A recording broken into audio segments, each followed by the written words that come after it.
গত কয়েক মাসে বাংলাদেশ জাতীয়তাবাদী দল বিএনপির সাথে অন্তর্বর্তী সরকার ও বৈষম্য বিরোধীদের বিভিন্ন ইস্যুতে টানপোড়েন দেখা গেলেও নির্বাচন, সরকার ও রাজনৈতিক দল গঠন প্রসঙ্গে রীতিমতো মুখোমুখি অবস্থানে দুই পক্ষ।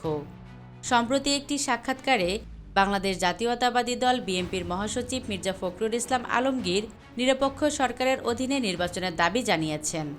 তিনি বলেন, অন্তর্বর্তী সরকারের প্রতিনিধি রেখে ছাত্ররা রাজনৈতিক দল গঠন করে নির্বাচনে এলে সেটা অন্য রাজনৈতিক দলগুলো মানবে না।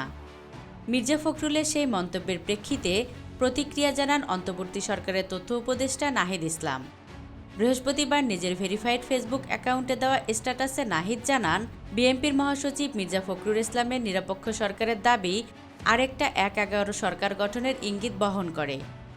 নাহিদের এই মন্তব্যের ইস্যুতে পক্ষে বিপক্ষে শুরু হয় আলোচনা সমালোচনা।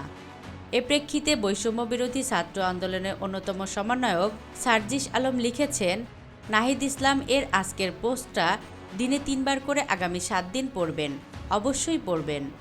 অন্যদিকে উপদেষ্টা নাহিদ ইসলামকে ওবায়দুল কাদেরের সঙ্গে তুলনা দেওয়ার বিষয়ে বৈষম্য বিরোধী ছাত্র আন্দোলনের আহ্বায়ক হাসানাত আবদুল্লাহ লিখেছেন, নাহিদের সাথে ওবায়দুল কাদেরের যারা তুলনা করেছেন, নাহিদের রক্ত জমা নিতম্বটা আপনাদের হওয়া উচিত ছিল।